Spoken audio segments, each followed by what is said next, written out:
Assalamualaikum warahmatullahi wabarakatuh. Perkenalkan, nama saya Haidar Yahya dengan NPM 6017210039. Saya merupakan mahasiswa dari Fakultas Psikologi Universitas Pancasila.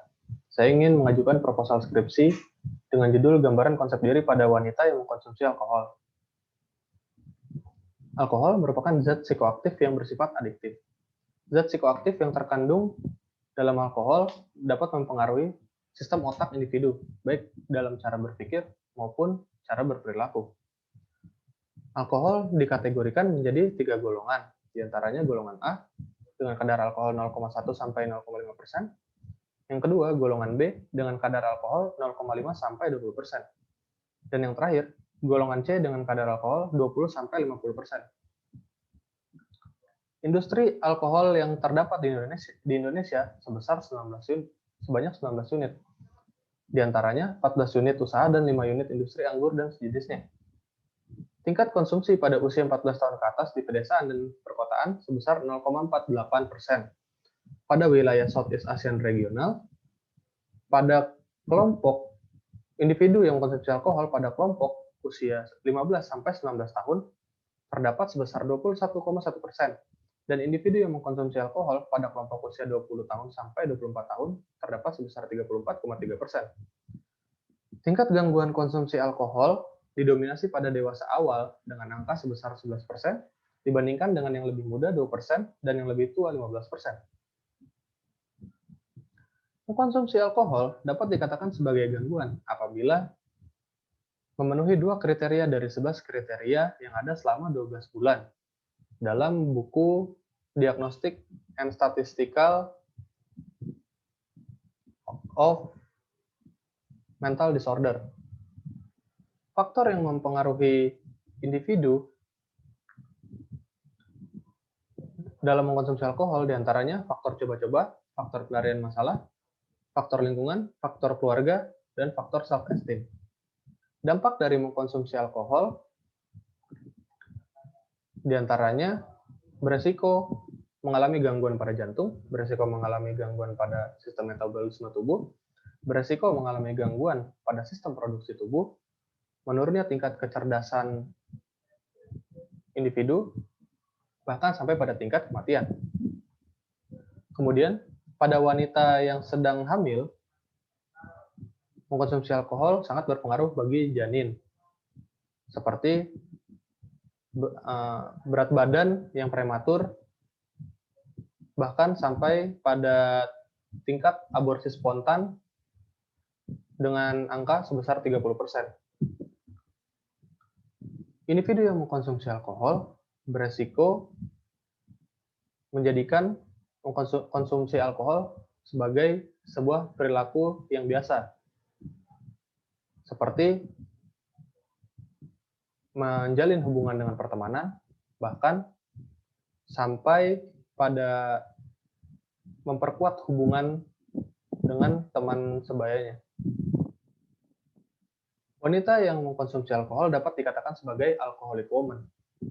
Alcoholic woman digambarkan sebagai wanita peminum yang bermasalah akibat permasalahan yang dialami pada masa lalu, kemudian mudah merasa cemas, mengalami depresi, memiliki self-esteem yang rendah, bahkan sampai merasa dirinya memiliki banyak kekurangan.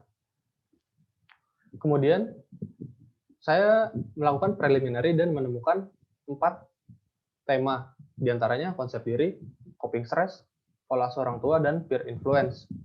Preliminary yang saya lakukan didominasi oleh konsep diri, sehingga untuk sementara konstruk penelitian proposal skripsi saya adalah konsep diri. Pada penelitian sebelumnya, Ozdemir dan Kocoglu pada tahun 2017 menemukan resiko mengkonsumsi alkohol individu tinggi apabila persepsi konsep diri yang dimiliki individu itu rendah. Rianto dan Mulyana menemukan konsep diri yang negatif, seperti tidak percaya diri, hiperkritis terhadap kritik, dan kurang peka terhadap argumen yang dilontarkan.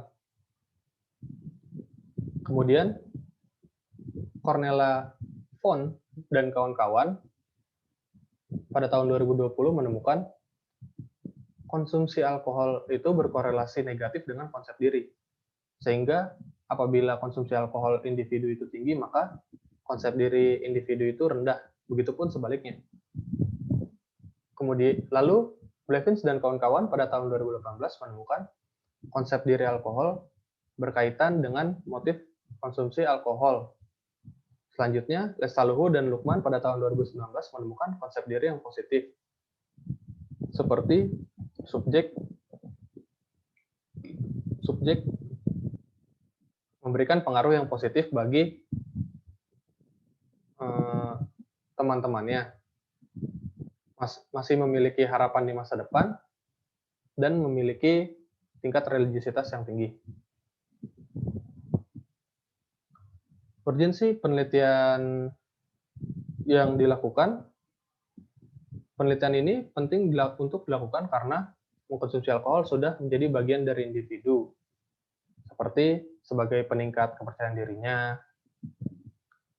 pembentukan penilaian dirinya, lalu sikap diri yang ditunjukkan, dan menjadikan versi dirinya pada saat ini.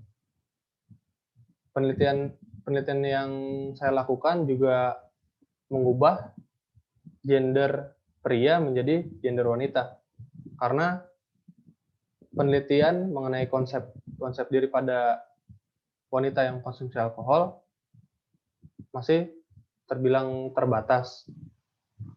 Karena dari 5 penelitian sebelumnya, hanya ada 1 penelitian yang menggunakan responden wanita.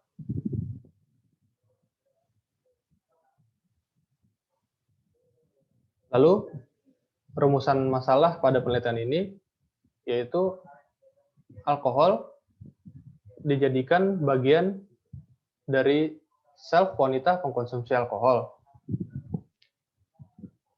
Kemudian pertanyaan penelitian ini yaitu bagaimana proses pembentukan konsep diri wanita yang mengkonsumsi alkohol. Lalu tujuan dalam penelitian ini untuk mendapatkan gambaran konsep diri wanita yang mengkonsumsi alkohol. Manfaat penelitian ini secara teoritis memberikan insight mengenai gambaran konsep diri pada wanita yang mengkonsumsi alkohol.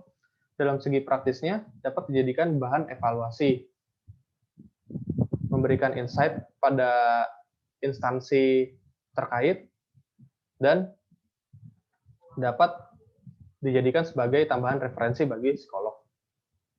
Sistematika penulisan penelitian ini diantaranya ada bab 1 yang menjelaskan latar belakang masalah, rumusan masalah, pertanyaan penelitian, tujuan, dan manfaat. Kemudian bab 2 yang berisikan teori-teori mengenai konsep penelitian, dan bab 3 yang berkaitan dengan metode penelitian.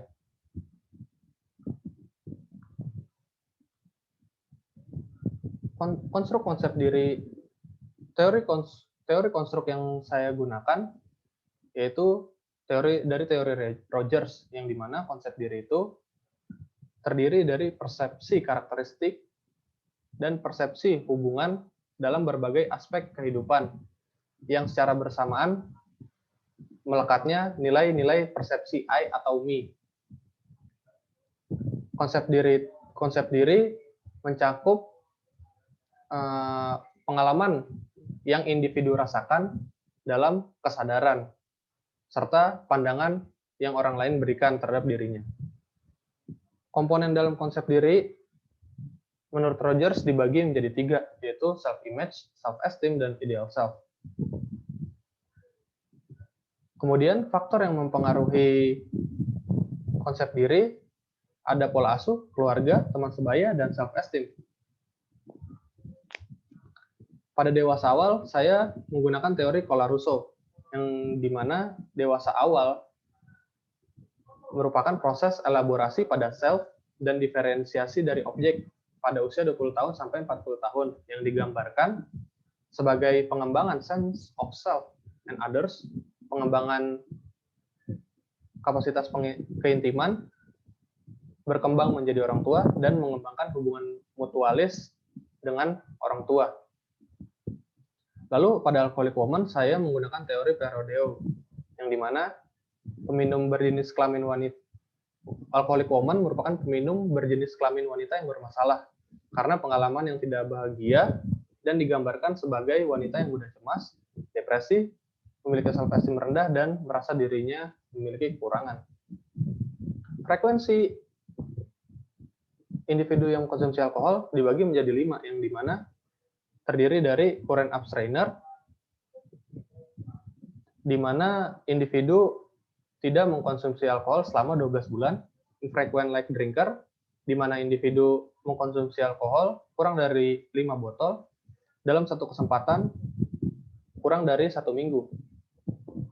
Lalu frequent like drinker, yang dimana individu mengkonsumsi alkohol kurang dari 5 botol pada satu kesempatan dalam waktu 1 minggu.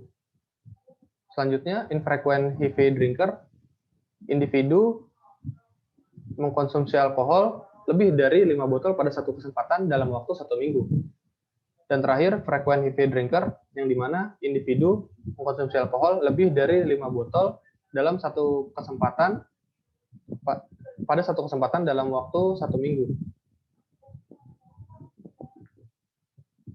Pada bab 3, saya menggunakan, pada metode penelitian ini saya menggunakan pendekatan kualitatif dengan tipe penelitian generic qualitative study. Sumber data yang saya gunakan menggunakan data primer, yang dimana dapat dihasilkan, yang mana data dihasilkan melalui hasil dari pengambilan data di lapangan. Karakteristik penelitian saya yaitu berjenis kelamin wanita, memiliki tergolong dalam kategori usia dewasa awal, yaitu 20-40 tahun, mengkonsumsi alkohol selama 12 bulan, dengan minimal infrequent like drinker. Teknik pemilihan sampel yang saya gunakan yaitu non-probability sampling dengan cara purposive sampling, yang dimana sesuai dengan karakteristik yang saya tuju. Teknik pengambilan data saya menggunakan wawancara dan observasi. Alat yang saya gunakan yaitu panduan wawancara, lembar observasi, dan alat pendukung. Teknik analisis data yang saya gunakan membaca data, lalu melihat seberapa penting data yang diperoleh, melakukan coding, dan mencari tema. Untuk mendapatkan kredibilitas penelitian, saya menggunakan triangulasi sumber, yang dimana mengarahkan peneliti untuk mengumpulkan data dari beragam sumber yang tersedia, seperti membandingkan hasil wawancara dengan observasi atau mendapatkan data berdasarkan significant others. Sekian presentasi yang saya sampaikan. Kurang lebihnya mohon maaf. Assalamualaikum warahmatullahi wabarakatuh.